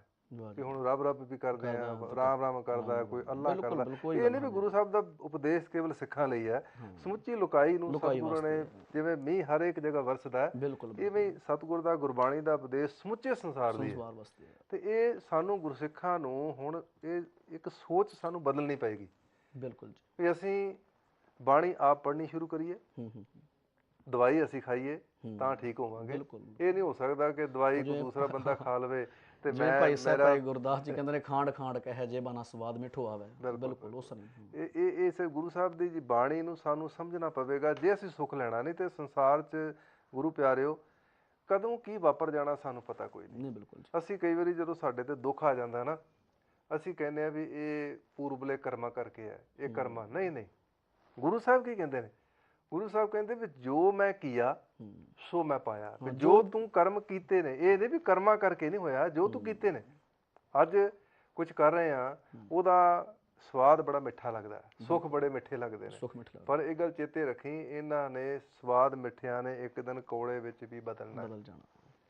ਸੋ ਇਹ ਜਿਹੜਾ ਸਵਾਲ ਤੁਹਾਡੇ ਸਾਹਮਣੇ ਅਸੀਂ ਕੀਤਾ ਸੀ, ਇਹਦਾ ਜਵਾਬ ਤੁਸੀਂ ਜੇ ਹੋਰ ਇਹਦੇ 'ਚ ਵਾਧਾ ਕਰਨਾ ਚਾਹੁੰਦੇ ਹੋ ਵੀ ਇੰਨਾ ਕੁਝ ਹੋ ਰਿਹਾ, ਸਿੱਖਾਂ 'ਚ ਸ਼ਰਧਾ ਬਹੁਤ ਹੈ, ਜੀਵਨ ਵਾਲੇ ਸਿੱਖ ਵੀ ਨੇ, ਪਿਆਰ ਵਾਲੇ ਵੀ ਨੇ, ਪਰ ਜੇ ਇਹਦੇ ਵਿੱਚ ਹੋਰ ਵਾਧਾ ਕਰੀਏ ਵੀ ਸਾਰਾ ਕੁਝ ਹੋ ਰਿਹਾ, ਸਭ ਕੁਝ ਹੋ ਰਿਹਾ, ਕੀ ਘਾਟ ਹੈ, ਕਿੱਥੋਂ ਘਾਟ ਰਹਿ ਗਈ, ਉਸ ਘਾਟ ਨੂੰ ਅਸੀਂ ਪੂਰਿਆਂ ਕਿਵੇਂ ਕਰਨਾ, ਉਹਦੇ ਸਾਡੇ ਕੋਈ ਇਹੋ ਜਿਹਾ ਕੋਈ ਤਰੀਕਾ ਹੈ ਕਿ ਅਸੀਂ ਆਪਣੀ ਸੋਚ ਨੂੰ ਬਦਲੀਏ, ਕਿ ਸੰਗਤ ਵਿੱਚ ਜਾ ਕੇ ਬੈਠ ਕੇ ਸਾਨੂੰ ਉਹ ਕੀ, ਕਿਉਂਕਿ ਦੇਖੋ ਅਸੀਂ ਜਦੋਂ ਕਿਸੇ ਵੱਲ ਦੇਖਦੇ ਹਾਂ ਸਾਡੇ ਵਿੱਚ ਕੋਈ ਵਿਚਾਰਧਾਰਾ ਪੈਦਾ ਹੁੰਦੀ ਹੈ। ਸੋਚ ਕਰ ਲਓ ਤੁਸੀਂ ਮੇਰੇ ਸਨਮੁਖ ਖੜੇ ਹੋ, ਮੈਂ ਤੁਹਾਨੂੰ ਦੇਖਦਾ, ਤੁਸੀਂ ਮੈਨੂੰ ਦੇਖਦੇ ਹੋ, ਜੇ ਮੇਰਾ ਤੁਹਾਡੇ ਨਾਲ ਪਿਆਰ ਹੈ ਤਾਂ ਉਹ ਪ੍ਰਗਟ ਹੋਏਗਾ, ਜੇ ਈਰਖਾ ਹੈ ਤਾਂ ਉਹ ਵੀ ਹਾਵ ਭਾਵ ਚਿਹਰੇ ਤੋਂ ਪ੍ਰਗਟ ਹੋਵੇਗਾ। ਤੇ ਜਦੋਂ ਅਸੀਂ ਗੁਰੂ ਦੇ ਦੁਆਰੇ ਤੇ ਜਾਂਦੇ ਹਾਂ ਤੇ ਅਸੀਂ ਗੁਰੂ ਨੂੰ ਕਿਉਂ ਨਹੀਂ ਦੇਖਦੇ? ਇਹਦੇ ਬਾਰੇ ਤੁਸੀਂ ਕੀ ਕਹਿਣਾ ਚਾਹੋਗੇ? ਕੋਈ ਥੋੜ੍ਹਾ ਜਿਹਾ ਸੰਗਤਾਂ ਨੂੰ ਚਾਨਣਾ ਪਾਓ ਕਿ ਸਾਨੂੰ ਗੁਰਦੁਆਰਾ ਸਾਹਿਬ ਵਿਖੇ ਜਾ ਕੇ ਸਾਨੂੰ ਕਿਹੋ ਜਿਹਾ ਬਣਨਾ ਪਵੇਗਾ, ਜਾਂ ਗੁਰੂ ਨੂੰ ਸਾਨੂੰ ਕਿਵੇਂ ਸਮਝਣਾ ਪਵੇਗਾ? ਕਿਉਂਕਿ ਗੁਰੂ ਤਾਂ ਸਮਝਾ ਰਿਹਾ, ਲੇਕਿਨ ਅਸੀਂ ਨਹੀਂ ਸਮਝ ਰਹੇ। ਇਹਦੇ ਬਾਰੇ ਤੁਸੀਂ ਥੋੜਾ ਜਿਹਾ ਕੋਈ ਸਾਨੂੰ ਚਾਨਣਾ ਪਾਓ। ਗੁਰੂ ਸਾਹਿਬ ਜੀ ਦਾ ਜਿਹੜਾ ਦਰਸ਼ਨ ਹੈ ਨਾ, ਦਰਸ਼ਨ ਦਾ ਭਾਵ ਅਸੀਂ ਕੀ ਸਮਝ ਚੁੱਕੇ ਹਾਂ ਕਿ ਗਏ ਮੱਥਾ ਟੇਕਿਆ ਤੇ ਕਈਆਂ ਦੇ ਮਨ 'ਚ ਵੀ ਹੈ ਕਿ ਰੁਮਾਲਾ ਚੁੱਕ ਕੇ ਦਰਸ਼ਨ ਕਰ ਲੈ ਜੀ। ਗੁਰੂ ਸਾਹਿਬ ਕਹਿੰਦੇ ਨੇ ਕਿ ਦਰਸ਼ਨ ਦਾ ਭਾਵ ਕੀ ਹੈ, ਕਿ ਦਰਸ਼ਨ ਦਾ ਭਾਵ ਹੈ ਕਿ ਗੁਰੂ ਦੇ ਸ਼ਬਦ ਨੂੰ ਆਪਣੇ ਜੀਵਨ ਦੇ ਅੰਦਰ ਆਧਾਰ ਬਣਾ ਲੈਣਾ। ਬਿਲਕੁਲ ਠੀਕ ਹੈ ਨਾ ਜੀ। ਤੇ ਸਾਹਿਬ ਕਹਿੰਦੇ ਨੇ ਕਿ ਜਿਹੜਾ ਦਰਸ਼ਨ ਦੇ ਸੰਬੰਧ ਵਿੱਚ ਅਸੀਂ ਇਹ ਸੋਚ ਕੇ ਦਰਸ਼ਨ ਕਰਕੇ ਪਰਤ ਆਏ, ਮੱਥਾ ਟੇਕਿਆ, ਪਰਿਕਰਮਾ ਕੀਤੀ ਜੀ ਤੇ ਵਾਪਸ ਆ ਗਏ। ਬਿਲਕੁਲ ਬਿਲਕੁਲ। ਹੁਣ ਕੀ ਹੋਇਆ ਕਿ ਉਹ ਦਰਸ਼ਨ ਹੋ ਗਏ ਜੀ, ਅਸੀਂ ਦਰਸ਼ਨ ਕਰਕੇ ਉਸ ਆਪਣੀ ਦੁਕਾਨ ਤੇ ਜਾ ਰਹੇ ਹਾਂ ਜਾਂ ਹੁਕਮਨਾਮਾ ਪੜ੍ਹ ਕੇ ਤੇ ਉਸ ਨੂੰ ਪੜ੍ਹ ਕੇ ਵਾਪਸ ਚਲ ਜਾ ਰਹੇ ਹਾਂ, ਠੀਕ। ਪਰ ਉਸ ਨੂੰ ਆਪਣੀ ਜ਼ਿੰਦਗੀ ਵਿੱਚ ਫੋਲੋ ਕਰਨ ਦੀ ਕੋਸ਼ਿਸ਼ ਨਹੀਂ ਕੀਤੀ ਕਿ ਜਿਹੜਾ ਆਪਾਂ ਨਿੱਤਾਂ ਪ੍ਰਤੀ ਹੁਕਮ ਪੜ੍ਹਦੇ ਪਏ ਹਾਂ, ਗੁਰੂ ਸਾਹਿਬ ਜੀ ਦਾ ਰੋਜ਼ ਦਰਸ਼ਨ ਕਰਨ ਦਾ ਭਾਵ ਹੀ ਹੈ ਕਿ ਗੁਰੂ ਦੇ ਸ਼ਬਦ ਨੂੰ ਵਿਚਾਰੀਏ, ਭਾਵੇਂ ਇੱਕ ਸ਼ਬਦ, ਭਾਵੇਂ ਇੱਕ ਪੰਕਤੀ, ਜੇ ਵਿਚਾਰ ਕੇ ਉਹਨੂੰ ਆਪਣੇ ਜੀਵਨ ਦਾ ਆਧਾਰ ਬਣਾਈ ਜਾ ਰਹੇ ਹਾਂ ਤੇ ਸਮਝ ਲਓ ਕਿ ਅਸੀਂ ਗੁਰੂ ਦਰਸ਼ਨ ਕਰਦੇ ਪਏ ਹਾਂ। ਬਿਲਕੁਲ। ਗੁਰੂ ਗੋਬਿੰਦ ਸਿੰਘ ਪਾਤਸ਼ਾਹ ਮਹਾਰਾਜ ਜੀ ਨੂੰ ਭਾਈ ਨੰਦ ਲਾਲ ਜੀ ਨੇ ਪੁੱਛਿਆ ਵੀ ਗੁਰੂ ਸਾਹਿਬ ਜੀ ਤੁਹਾਡੇ ਦਰਸ਼ਨ ਕਰਨੇ ਹੋਣ ਤੇ ਕਿਵੇਂ ਹੋ ਸਕਦੇ ਨੇ, ਤੇ ਗੁਰੂ ਸਾਹਿਬ ਜੀ ਜੇ ਤੁਹਾਡੇ ਨਾਲ ਗੱਲਾਂ ਕਰਨੀਆਂ ਹੋਣ ਤੇ ਕਿਵੇਂ ਹੋ ਸਕਦੀਆਂ ਨੇ। ਉਹਨਾਂ ਨੇ ਸਪਸ਼ਟ ਤੌਰ ਤੇ ਭਾਈ ਨੰਦ ਲਾਲ ਸਿੰਘ ਜੀ ਨੇ ਲਿਖਿਆ ਹੈ ਕਿ ਜੋ ਸਿੱਖ ਮੁਝ ਦਰਸ਼ਨ ਕੀਚੈ ਹੈ, ਦਰਸ਼ਨ ਕਰੇ ਗ੍ਰੰਥ ਜੀਐ ਹੈ, ਕਿ ਜਿਹੜੇ ਅੰਦਰ ਮੇਰੀ ਦਰਸ਼ਨਾਂ ਦੀ ਤਾਂਘ ਹੈ ਉਹ ਗੁਰੂ ਸਾਹਿਬ ਜੀ ਦਰਸ਼ਨ ਕਰੇ। ਫਿਰ ਕਹਿੰਦੇ ਨੇ ਜੋ ਮੁਝ ਬਚਨ, ਜੋ ਸਿੱਖ ਮੁਝ ਬਚਨ ਸੁਣ ਕੀਚੈ ਹੈ, ਗ੍ਰੰਥ ਜੀ ਪੜ੍ਹੈ ਸੁਣੈ ਚਿਤ ਲਾਏ। ਕਹਿੰਦੇ ਵੀ ਜੇ ਤੁਹਾਡੇ ਅੰਦਰ ਇਹ ਤਾਂਘ ਹੈ ਗੁਰੂ ਦਰਸ਼ਨ ਕਰਨੇ ਤੇ ਗੁਰੂ ਗ੍ਰੰਥ ਸਾਹਿਬ ਦਰਸ਼ਨ ਕਰੋ। ਤੇ ਦਰਸ਼ਨ ਕਰਨ ਦਾ ਭਾਵ ਕਿ ਬਾਣੀ ਸਮਝੋ, ਪੜ੍ਹੋ, ਤੇ ਉਸ ਤੋਂ ਬਾਅਦ ਜੇ ਗੁਰੂ ਸਾਹਿਬ ਨਾਲ ਗੱਲਾਂ ਕਰਨੀਆਂ ਨੇ ਤੇ ਗੁਰੂ ਦੀ ਬਾਣੀ ਨੂੰ ਪੜ੍ਹ ਕੇ ਆਪਣੇ ਜੀਵਨ ਵਿੱਚ ਅਮਲੀ ਤੌਰ ਤੇ ਲੈ। ਜਿਵੇਂ ਆਪਾਂ ਰੋਜ਼ ਦੋਹਰਾ ਪੜ੍ਹਦੇ ਹਾਂ, ਜੋ ਪ੍ਰਭ ਕੋ ਮਿਲ ਬੋਚ ਹੈ ਖੋਜ ਸ਼ਬਦ ਮਿਲੇ, ਮਤਲਬ ਖੋਜਣ ਦਾ ਜਿਹੜਾ ਵਿਸ਼ਾ ਹੈ ਉਹ ਸਾਡਾ ਥੋੜਾ ਜਿਹਾ ਪਿੱਛੇ ਹਟ ਗਿਆ। ਜੇ ਸਦਕਾ ਅਸੀਂ ਕਰ ਸਭ ਕੁਝ ਰਹੇ ਹਾਂ, ਬਿਲਕੁਲ ਹੋ ਸਭ ਕੁਝ ਰਿਹਾ ਹੈ। ਜਿਵੇਂ ਇੱਕ ਛੋਟੀ ਜਿਹੀ ਮੈਂ ਉਦਾਹਰਣ ਤੁਹਾਡੇ ਸਾਹਮਣੇ ਰੱਖ ਦੇਵਾਂ। ਕੁਝ ਬੰਦੇ ਜਿਹੜੇ ਨੇ ਉਹ ਨਸ਼ੇ ਦੀ ਹਾਲਤ ਵਿੱਚ ਇੱਕ ਨਦੀ ਦੇ ਕਿਨਾਰੇ ਤੇ ਗਏ। ਉਹ ਨਦੀ ਦੇ ਕਿਨਾਰੇ ਤੇ ਜਾ ਕੇ ਉਹਨਾਂ ਨੇ ਬੇੜੀ ਵਿੱਚ ਸਵਾਰ ਹੋ ਗਏ ਤੇ ਕੁਝ ਬੰਦਿਆਂ ਨੇ ਉਹ ਚੱਪੂ, ਕਿਉਂਕਿ ਬੇੜੀ ਜਦੋਂ ਚੱਪੂ ਮਾਰਦੇ ਆ ਤਾਂ ਆਪਣਾ ਜਿਹੜੀ ਹੈ ਸਵਾਰੀ ਸ਼ੁਰੂ ਹੋ ਜਾਂਦੀ ਹੈ, ਉਹਨਾਂ ਨੇ ਚੱਪੂ ਮਾਰਨਾ ਸ਼ੁਰੂ ਕਰ ਦਿੱਤਾ। ਉਹ ਸਾਰੀ ਰਾਤ ਚੱਪੂ ਮਾਰਦੇ ਰਹੇ। ਸਵੇਰ ਹੋਈ ਤੇ ਉਹਨਾਂ ਦੇਖਿਆ ਵੀ ਹੁਣ ਸ਼ਾਇਦ ਅਸੀਂ ਵੀ ਕਿਨਾਰਾ ਆਇਆ ਹੀ ਨਹੀਂ, ਕਿਨਾਰੇ ਤੇ ਅਸੀਂ ਪਹੁੰਚੇ ਹੀ ਨਹੀਂ। ਉਹ ਜਦੋਂ ਫਿਰ ਜਿਹਨਾਂ ਨੂੰ ਹੋਸ਼ ਆਈ, ਉਹ ਨਸ਼ਾ ਜਿਹੜਾ ਉਤਰ ਗਿਆ ਸੀ, ਉਹ ਜਦੋਂ ਉਹਨਾਂ ਨੇ ਦੇਖਿਆ ਵੀ ਭਲਿਓ ਸਾਰੀ ਦਾ ਚੱਪੂ ਤੇ ਮਾਰਿਆ, ਪਰ ਜਿਸ ਰੱਸੇ ਦੇ ਨਾਲ ਉਹ ਜਿਹੜੀ ਬੇੜੀ ਸੀ ਬੰਨੀ ਸੀ ਉਹਨੂੰ ਤਾਂ ਅਸੀਂ ਖੋਲਿਆ ਹੀ ਨਹੀਂ। ਜਿਸ ਸਦਕਾ ਅਸੀਂ ਕਿਤੇ ਵੀ ਨਹੀਂ ਗਏ, ਅਸੀਂ ਇੱਥੇ ਹੀ ਖੜੇ ਹਾਂ। ਜਿਹੜੀ ਤੁਸੀਂ ਉਦਾਹਰਨ ਦਿੱਤੀ ਨਾ ਭਾਈ ਗੁਰਦਾਸ ਜੀ ਵਾਲੀ, ਵੀ ਉਹ ਬਲਦ ਜਿਹੜਾ ਸੀ ਸਾਰਾ ਆਲੇ ਦੁਆਲੇ ਘੁੰਮਦਾ ਰਿਹਾ, ਕਹਿੰਦਾ ਬੜਾ ਸਫ਼ਰ ਕਰ ਲਿਆ, ਤੇ ਉਹ ਬੇੜੀ ਉਹ ਰੱਸਾ ਖੋਲਿਆ ਨਹੀਂ, ਤਾਂ ਉਹ ਕਹਿੰਦੇ ਭਲਿਓ ਅਸੀਂ ਤੇ ਇੱਥੇ ਹੀ ਹਾਂ। ਜਿਸ ਸਦਕਾ ਸਾਨੂੰ ਇਹ ਗਿਆਨ ਹੋ ਜਾਣਾ ਚਾਹੀਦਾ ਹੈ ਕਿ ਅਸੀਂ ਕਰ ਸਭ ਕੁਝ ਰਹੇ ਹਾਂ, ਲੇਕਿਨ ਗੁਰੂ ਦੇ ਸ਼ਬਦ ਦੇ ਪੜ੍ਹ ਵੀ ਰਹੇ ਹਾਂ, ਸੁਣ ਵੀ ਰਹੇ ਹਾਂ, ਪਰ ਜਿਹੜੇ ਵਿਕਾਰਾਂ ਵੱਲੋਂ ਪੱਲਾ, ਪਦਾਰਥਾਂ ਵੱਲੋਂ ਜਿਹੜਾ ਪੱਲਾ ਉਹ ਅਸੀਂ ਛੱਡ ਰਹੇ, ਉੱਥੇ ਅਸੀਂ ਵੱਜੇ ਹਾਂ, ਉਹ ਅਸੀਂ ਛੱਡ ਨਹੀਂ ਰਹੇ। ਸੋ ਮੇਰਾ ਖਿਆਲ ਅਸੀਂ ਇੱਕ ਕਾਲ ਲੈ ਲਈਏ, ਕਾਲ ਆਈਏ, ਗੁਰੂ ਪਿਆਰਿਆਂ ਦੇ ਵਿਚਾਰ ਵੀ ਸੁਣਨੇ। ਹੈਲੋ ਜੀ, ਵਾਹਿਗੁਰੂ ਜੀ ਕਾ ਖਾਲਸਾ, ਵਾਹਿਗੁਰੂ ਜੀ ਕੀ ਫਤਿਹ ਜੀ। ਜੀ ਆਇਆਂ ਨੂੰ ਜੀ। ਸੰਗਤ ਟੈਲੀਵਿਜ਼ਨ ਤੇ ਆਪ ਜੀ ਦਾ ਸਵਾਗਤ ਹੈ। ਕੌਣ ਸਾਹਿਬ ਬੋਲਦੇ ਤੇ? ਬਲਿਹਾਰ ਸਿੰਘ ਰੰਧਾਵਾ। ਵਾਹ ਜੀ ਵਾਹ, ਵਾਹ ਜੀ ਵਾਹ। ਕੀ ਕਹਿਣਾ ਚਾਹੁੰਦੇ ਜੀ? ਹਾਂ ਜੀ, ਮੈਂ ਬਲਿਹਾਰ ਸਿੰਘ ਰੰਧਾਵਾ ਬੋਲਦਾ, ਗੁਰਵਿੰਦਰ ਸਿੰਘ ਜੀ। ਹਾਂਜੀ ਰੰਧਾਵਾ ਸਾਹਿਬ ਜੀ ਬੋਲੋ ਜੀ। ਹਾਂਜੀ ਜੀ ਆਇਆਂ ਨੂੰ। ਹਾਂ ਜੀ, ਮੈਂ ਆਪ ਜੀ ਦਾ ਪ੍ਰੋਗਰਾਮ ਹਰ ਹਫ਼ਤੇ ਸੁਣਦਾ ਤੇ ਮੈਂ ਪਾਰਟਿਸਿਪੇਟ ਵੀ ਕਰਦਾ, ਆਪ ਨੂੰ ਪਤਾ। ਬਹੁਤ ਵਧੀਆ ਜੀ। ਪਿਛਲੇ ਹਫ਼ਤੇ ਰਣਜੀਤ ਸਿੰਘ ਰਾਣਾ ਜੀ ਨੇ ਪ੍ਰੋਗਰਾਮ ਦਿੱਤਾ ਜੀ ਤੇ ਮੈਂ ਕਾਫੀ ਉਹਨਾਂ ਨੇ ਮੈਨੂੰ ਖੁੱਲ੍ਹਾ ਟਾਈਮ ਦਿੱਤਾ ਜੀ, ਆਪ ਉਹਨਾਂ ਨੇ ਸੁਣਾ ਦਾ। ਬਿਲਕੁਲ ਬਿਲਕੁਲ ਜੀ। ਹਾਂਜੀ ਮੈਂ ਟੂ ਦੀ ਪੁਆਇੰਟ ਆਉਣਾ ਕਿ ਜਿਹੜਾ ਸਟੋਕਰੇ ਟਰਸਟ ਵਾਲੇ ਕੰਮ ਕਰ ਰਹੇ ਨਾ, ਹਾਂਜੀ ਹਾਂਜੀ, ਇਹ ਬਾਰ-ਬਾਰ ਕਹਿਣ ਦਾ ਨਹੀਂ ਮਤਲਬ ਮੈਂ ਸਟੋਕਰੇ ਟਰਸਟ ਦੇ ਨਾਲ ਖੜਾ। ਬਿਲਕੁਲ ਮੈਂ ਇੱਕ ਲੇਖਕ ਦੇ ਤੌਰ ਤੇ, ਇੱਕ ਬੁਲਾਰੇ ਦੇ ਤੌਰ ਤੇ ਬਹੁਤ ਵਧੀਆ ਜੋ ਜ਼ਿੰਦਗੀ ਦੇ ਸਵਾਸ ਵੱਜਦੇ ਆ। ਮੈਂ ਰਾਣਾ ਹੋਣਾ ਜੀ ਨਾਲ ਗੱਲ ਕੀਤੀ ਸੀ ਕਿ ਅੱਗੇ ਮੈਂ ਕਿਸੇ ਬੰਦੇ ਨਾਲ ਕੰਮ ਕਰ ਚੁੱਕਾ ਆਪਣੀ ਲਾਈਫ ਦੇ ਵਿੱਚ ਜੀ, ਔਰ ਬੇਸ਼ੱਕ ਐਕਸੀਡੈਂਟ ਹੋਇਆ, ਮੈਂ ਘਰ ਬੈਠਾ ਵੀ ਮੈਂ ਸਾਧ ਸੰਗਤ ਜਿਹੜੀ ਸੁਣ ਰਹੀ ਆ ਸਾਰਿਆਂ ਨੂੰ ਇੱਕ ਮੈਂ ਬੇਨਤੀ ਕਰਾਂ ਕਿ ਕਿਸੇ ਕਿਸਾਨ ਦਾ ਅੱਜ ਸਾਰਾ ਖਲਵਾੜਾ ਲੁੱਟਿਆ ਗਿਆ। ਵਾਹ ਜੀ ਵਾਹ। ਉਹਨੂੰ ਕਿਸੇ ਨੇ ਪੁੱਛਿਆ ਵੀ ਤੂੰ ਹੱਥ ਤੇ ਹੱਥ ਧਰ ਕੇ ਬੈਠਾ ਆ? ਨਹੀਂ ਨਹੀਂ, ਕਹਿੰਦਾ ਮੈਂ ਹੱਥ ਤੇ ਹੱਥ ਧਰ ਕੇ ਨਹੀਂ ਬੈਠਾ, ਮੈਂ ਪਨੀਰੀ ਲਾ ਰਿਹਾ ਹੋਰ, ਤਾਂ ਕਿ ਆਪਣੇ ਰਿਪਲੇਸਮੈਂਟ ਦੇ ਸਕਾਂ, ਆਪਣੇ ਉਜੜੇ ਹੋਏ ਖਲਵਾੜ, ਉਜੜੇ ਹੋਏ ਆਪਣੇ ਖੇਤਾਂ ਨੂੰ ਮੁੜ ਕੇ ਮੈਂ ਮਾਲਾ ਮਾਲ ਕਰ ਸਕਾਂ। ਵਾਹ ਜੀ ਵਾਹ, ਬਹੁਤ ਅੱਛੇ। ਸਾਡਾ ਪੰਜਾਬ ਦਾ ਹਾਲ ਕੀ ਹੋਇਆ, ਮੈਂ 4 ਸਤਰਾਂ ਕਹਿਣ ਲੱਗਾ ਕਿ ਮੈਂ ਧਰਤੀ ਪੰਜਾਬ ਦੀ, ਮੇਰਾ ਸੰਬੰਧ ਤੀੜੀ ਨਾ। ਮੈਨੂੰ ਜੇ ਵਡਿਆਇਆ ਤਾਂ ਵਾਹ ਜੀ ਮੈਂ ਆਪਣੇ ਮਰਦ ਅਗੰਬੜੇ ਕਿਸੇ ਹੋਰ ਲਈ ਵਾਰ ਦਿਆਂ, ਕਿਤੇ ਹੋਰਿਓ ਸੁਣ ਕੇ ਤੁਮਤਾ ਮੈਂ ਤਾਂ ਜੇ ਚੁੱਪ ਰਹਾ। ਵਾਹ ਜੀ ਵਾਹ। ਕੁਝ ਸੁਣੋ ਵੇ ਨੇੜੇ ਵਾਲਿਓ, ਕੁਝ ਅੱਖਾਂ ਦੂਰ ਗਿਆ, ਮੇਰੇ ਸੁਣਨੇ ਬੇੜੀ ਆਵੜੇ ਵੇ ਗਰਜਾਂ ਕੁੱਤੇ ਕਾਂ। ਕਿਆ ਬਾਤ। ਮੇਰੀ ਕੁੱਖ ਚੋਂ ਕੱਢੀਆਂ ਬੁਰਕੀਆਂ ਮੇਰੀ ਬਿਲਕੀ ਆਂਸ ਤਾਂ, ਮੇਰੇ ਬੱਜੀਆਂ ਪੁੱਠੀਆਂ ਬਰਸ਼ੀਆਂ ਮੇਰਾ ਚਿੱਟਿਆ ਥਾਂ ਕੁਥਾਂ। ਵਾਹਿਗੁਰੂ ਮੇਰੇ ਹੱਡ ਹੱਡ ਵਗਦੇ ਲਹੂ ਚੋਂ ਕਈ ਕਲਮੇ ਭਰੇ ਖਤਾ, ਕੋਈ ਕੱਲਿਓ ਵੇ ਨਾਨਕ ਪੀਰ ਨੂੰ ਮੈਂ ਉੱਠ ਕੇ ਚਰਨ ਫੜਾ, ਮੇਰੇ ਵਾਹ ਜੀ। ਸੁਣਨੇ ਬੇੜੀ ਆਵੜੇ ਵੇ ਗਰਜਾਂ ਕੁੱਤੇ ਕਾ। ਬਹੁਤ ਅੱਛੇ ਵਾਹ ਗਰਜਾਂ ਜੀ ਕੁੱਤੇ ਜਿਸ ਵਿੜਿਆਂ 'ਚ ਆਵੜੇ ਸੀ, ਰੋਣ ਧੋਣ ਸੀ ਜਿੱਥੇ। ਜੀ ਤੋ ਜੀ ਫਿਰ ਟਰਸਟ ਵਾਲਿਓ ਮੈਂ ਤੁਹਾਨੂੰ ਵਧਾਈ ਇਸ ਗੱਲ ਦੀ ਦਿੰਦਾ, ਮੈਂ ਪੂਰੀ ਸੰਗਤ ਨੂੰ ਬੇਨਤੀ ਕਰਦਾ ਵਾਹ ਜੀ ਕਿ ਵਾਹ। ਪਨੀਰੀ ਲਾ ਰਹੇ ਨੇ ਸੁਪਰ ਟਰਸਟ ਵਾਲੇ ਮੁੜ ਕੇ ਸਾਡੇ ਖੇਤ ਹਰੇ ਭਰੇ ਹੋਣ, ਵਾਹ ਸਾਡੇ ਜੀ। ਪੰਜਾਬ ਦੇ ਵਿੜਿਆਂ 'ਚ ਮੁੜ ਕੇ ਹਾਸੇ ਕਲਕਾਰੀਆਂ ਮੁੜ ਕੇ ਫੇਰ ਆਉਣ, ਆਵਾਜ਼ ਆਉਣ। ਸੁਪਰ ਟਰਸਟ ਵਾਲਿਓ ਵਧਾਈਆਂ ਵੇ, ਤੁਹਾਨੂੰ ਬਹੁਤ ਵਧਾਈਆਂ। ਵਾਹ ਜੀ ਤੁਸੀਂ ਮੇਰੇ ਵਿੱਚ ਢੀਰੀਆਂ ਰੋਂਦੀਆਂ ਢੀਮਾਂ ਮਾਰ ਉਡਾਈਆਂ। ਕਿਆ ਬਾਤ ਹੈ ਕਿਆ ਬਾਤ। ਜਿੰਦ ਬਲਿਹਾਰ ਗਈ 100 ਵਾਰੀ, ਜਦ ਸੁੱਤਿਆਂ ਸਾਜਾਂ ਸਰਗਮ ਛੇੜੀ। ਵਾਹ ਜੀ ਅੱਜ ਵਾਹ। ਸਵੇਰੇ ਸੱਥਾਂ ਦੇ ਵਿੱਚ ਤੁਸੀਂ ਚਿੜੀਆਂ ਗਾਉਣ ਬਿਠਾਈਆਂ, ਕਿਆ ਬਾਤ ਹੈ ਚਿੜੀਆਂ ਗਾਉਣ ਬਿਠਾ ਦਿੱਤੀਆਂ ਨਾ। ਕਿਆ ਬਾਤ ਹੈ ਸੁਣਨੇ ਕਿਆ ਮੇਰੇ ਬਾਤ। ਪੰਜਾਬ ਦੇ ਮੁੜ ਕੇ ਹਰੇ ਭਰੇ ਹੋਣਗੇ। ਸਾਡਾ ਇਹ ਅਖਾਣ ਹੈ, ਸਾਡਾ ਮੰਨਣਾ ਹੈ ਕਿ ਮੰਨੂ ਸਾਡੀ ਦਾਤਰੀ, ਵਾਹ ਜੀ ਵਾਹ। ਮੰਨੂ ਦੇ ਸੋਏ, ਕਿਆ ਜਿਉਂ ਜਿਉਂ ਬਾਤ। ਮੰਨੂ ਵੱਢਦਾ ਅਸੀਂ ਦੂਣ ਸਵਾਏ ਹੋਏ। ਵਾਹ ਜੀ ਤੁਸੀਂ ਵਾਹ। ਦੂਣ ਸਵਾਏ ਕਰ ਰਹੇ ਹੋ ਸਾਡੇ ਮੰਨੂ ਦੇ ਵੱਡੇ ਹੋਏ ਸੋਇਆਂ ਨੂੰ।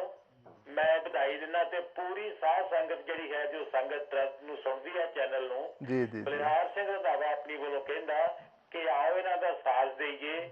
ਇਹ ਪਨੀਰੀ ਲਾ ਰਹੇ ਨੇ, ਇਹਨਾਂ ਦੀ ਪਨੀਰੀ ਨੂੰ ਪਾਣੀ ਪਾਉਣਾ, ਪਨੀਰੀ ਵੱਡੀ ਕਰਨੀ ਆ, ਪਨੀਰੀ ਖੇਤਾਂ 'ਚ ਲੱਗੂਗੀ ਮੁੜ ਕੇ। ਵਾਹ ਜੀ ਵਾਹ। ਇਸ ਵੇਲੇ 90,000 ਬੱਚਾ, ਮੈਂ ਪਿਛਲੀ ਵਾਰੀ ਵੀ ਕਿਹਾ ਸੀ ਕਿ ਜੇ 10 ਸਾਲ ਇਸ ਸੁਪਰ ਟਰਸਟ ਦਾ ਸਾਧ ਸੰਗਤ ਸਾਥ ਦੇ ਦੇਵੇ ਤਾਂ ਵਾਹ ਜੀ। 10 ਲੱਖ ਪੰਜਾਬ ਦੇ ਵਿੱਚ ਪਰਿਵਾਰ ਜਿਹੜਾ ਆ ਸਿੱਖੀ ਨਾਲ ਜੁੜ ਜੂ। ਬਿਲਕੁਲ ਤੇ ਬਿਲਕੁਲ ਬਿਲਕੁਲ। ਕਹਾਵਤ ਜਿਹੜੀ ਸਾਡੀ ਇਤਿਹਾਸ ਦੀ ਆ ਕਿ ਮੰਨੂ ਸਾਡੀ ਦਾਤਰੀ, ਅਸੀਂ ਮੰਨੂ ਦੇ ਸੋਏ, ਜਿਉਂ ਜਿਉਂ ਮੰਨੂ ਵਰਦਾ ਅਸੀਂ ਦੋਨ ਸਵਾਏ ਹੋਏ। ਜਿੰਨੇ ਕੁ ਮੇਰੀ ਆਵਾਜ਼ ਸੁਣਦੇ ਆ ਸਭ ਜਾਣਦੇ ਨੇ ਕਿ ਮੇਰੀ ਜ਼ਿੰਦਗੀ ਜਿਹੜੀ ਆ ਪੰਥ ਨੂੰ ਸਮਰਪਿਤ ਹੈ, ਐਜ਼ ਏ ਪ੍ਰਚਾਰਕ ਤੇ ਐਜ਼ ਏ ਲੇਖਕ।